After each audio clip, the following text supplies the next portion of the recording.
Request है, हाथ जोड़ के आप सबसे रिक्वेस्ट है, बीजेपी सरकार हिसाब दो,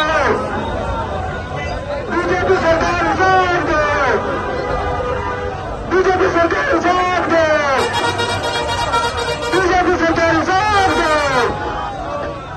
बीजेपी सरकार हिसाब दो,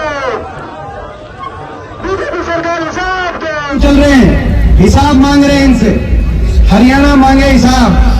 10 साल बीजेपी के हो गए, 10 साल हरियाणा को। आज हरियाणा की दुर्दशा के लिए कोई जिम्मेदार है तो कौन है? बीजेपी जिम्मेदार है।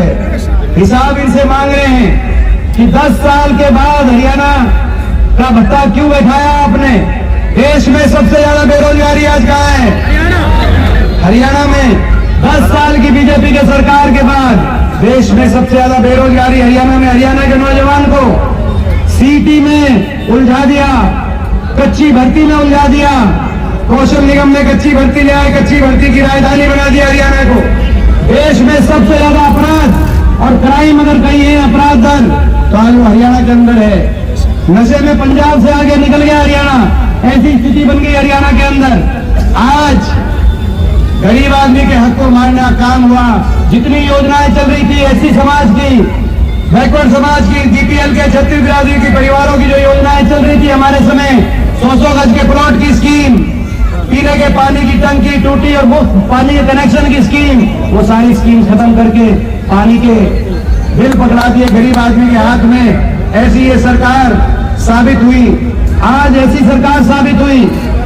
देश में सबसे ज्यादा बेरोजगारी, देश में सबसे ज्यादा महंगाई, सबसे ज्यादा अपराध तो है ही, लेकिन सबसे ज्यादा सरकार का घमंड भी अगर कहीं देखने को मिला तो बीजेपी की हरियाणा की सरकार में देखने को मिला।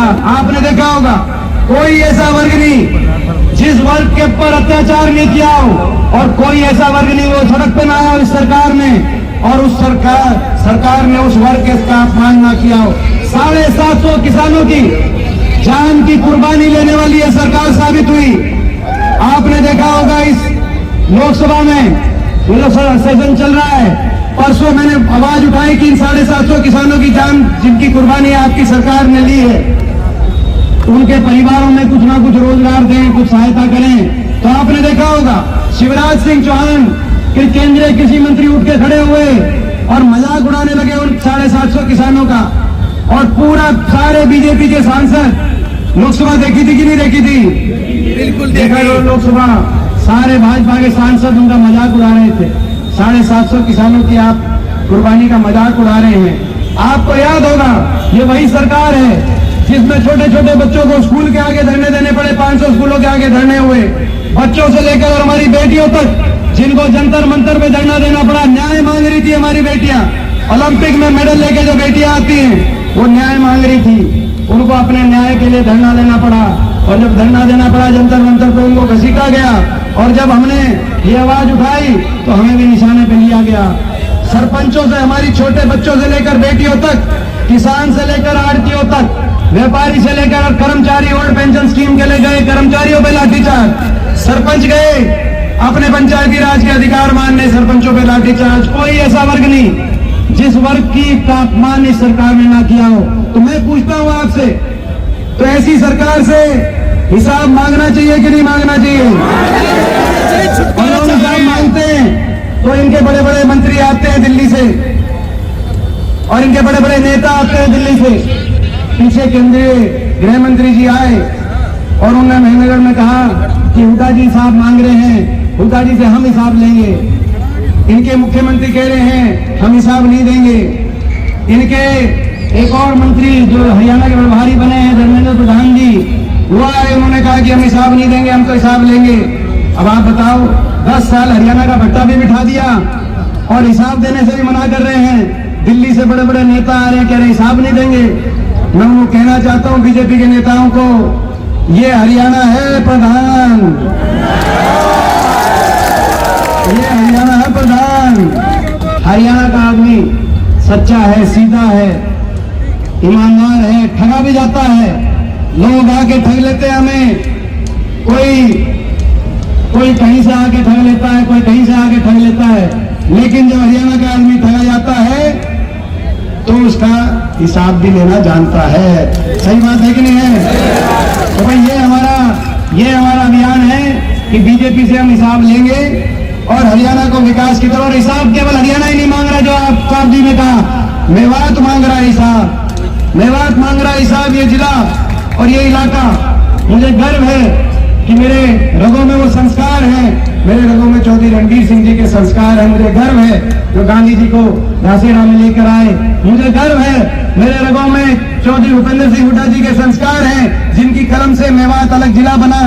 और भाई मैं समझता हूं कि आज ये 10 साल से जो भेदभाव, जो अनदेखी इस इलाके के साथ हुई है, आज हिसाब मांग रहा है ये इलाका। क्या हुआ? ये हमने जो मेडिकल कॉलेज बनाया था, जिस मेडिकल कॉलेज का क्या हाल है, क्या दुर्दशा आप देख रहे हैं। जो उस समय मेवात कैनाल के लिए 300 करोड़ की लागत से मेवात कैनाल का जो निर्माण कार्य शुरू कराया था, आज देख रहे हैं। जो कोटला झील की जो हमने शुरुआत करी थी, वो आप देख रहे हैं। रेल की लाइन जो 2013 में मंजूर रेल की लाइन, ये कहकर हुड्डा सरकार ने प्रस्ताव भिजवाया था केंद्र सरकार को कि 50% सारा खर्च हरियाणा सरकार देगी। और ये रेल की लाइन यहाँ जिरका से होते हुए अलवर तक 50 किलोमीटर तक कोई रेल का, राजबब्बर जी, कोई यहाँ पे रेल का कोई स्टेशन नहीं है। ये ऐसा इलाका है। और 10 साल से मंजूर शुदा वो रेल की लाइन 10 साल से कौन से ठंडे बस्ते में उस वक्त पहुंच गई पता नहीं। ना रेल की लाइन बनी, ना ये 4 लेन हाईवे बना। आज वहीं का वहीं मेवात 10 साल में कोई एक काम नहीं किया, बल्कि जो चल रहे थे उनको पटरी से उतारने का काम इस बीजेपी की सरकार ने किया। मैं बीजेपी सरकार वालों को कहना चाहता हूं कि अभी ज्यादा समय आपका बचा नहीं, 2 महीने का आपका समय है, 2 महीने का आपका समय है। अब तो आप क्या करोगे? अब तो हम करेंगे। कांग्रेस की सरकार बनेगी, 35 दिन की ये सरकार बची है। बात ऐसे कर रहे हैं, सरकार 35 दिन की। अभी बीजेपी वालों कहना चाहता हूं, आप तो कह रहे हैं कि हम हिसाब नहीं देंगे, हुड्डा साहब से हिसाब लेंगे। कह रहे हम हिसाब नहीं देंगे 10 साल का। अगर आप मुझसे हिसाब लोगे तो कोई बात नहीं, मैं भी हिसाब दे देता हूं बीजेपी वालों को। आप कह रहे हिसाब नहीं दोगे, हुड्डा साहब से हिसाब लोगे, मेरा हिसाब भी लिख के रख लो। बीजेपी वालों, लोकसभा चुनाव में बीजेपी को किया था हमने हाफ, किया था कि नहीं किया था हाफ? कितनी सीट आई? हाफ हो गए थे, 10 से 5 पर लुढ़क गए। 10 में भी बड़ी मुश्किल से सरकार बनाई थी, दुष्यंत चौटाला की मदद से सरकार बना ली। नहीं तो पिछली बार भी काम कर दिया था, इस बार तो दुष्यंत चौटाला का ही काम हो गया। तो आप देख रहे हो। तो बीजेपी वालों, मैं आपको कहना चाहता हूं, हिसाब आप हमसे मांग रहे हो तो हिसाब लो। लोकसभा चुनाव में हरियाणा ने आपको किया था हाफ, विधानसभा चुनाव में आपको कर देंगे साफ। 35 दिन की सरकार बनी कांग्रेस पार्टी को आगे लेके जाएंगे पूरे हरियाणा को। रेल की लाइन भी बिछेगी। और अफसरों से भी कहना चाहता हूं, जिन्होंने ठंडे बस्ते में मेवात की परियोजनाओं को ठंडे बस्ते में डालने का काम किया, सारे अफसरों से कहना चाहता हूं, ठंडे बस्तों को ढूंढो, उन फाइलों को तैयार करो। जिस दिन का हमारी सरकार बनेगी, ये रेल की लाइन, ये 4 लेन, ये जो सारे मेवात के पेंडिंग प्रोजेक्ट्स हैं, यहाँ के विश्वविद्यालय की, यहाँ की यूनिवर्सिटी की बात है, इन सारी फाइलों भरोसे का YouTube चैनल और सच्ची खबरें देखने के लिए हमारे खबर हक टीवी को सब्सक्राइब, लाइक और शेयर जरूर करें। और हां, सबसे पहले खबरें पाने के लिए बेल आइकन दबाना बिल्कुल भी ना भूलें।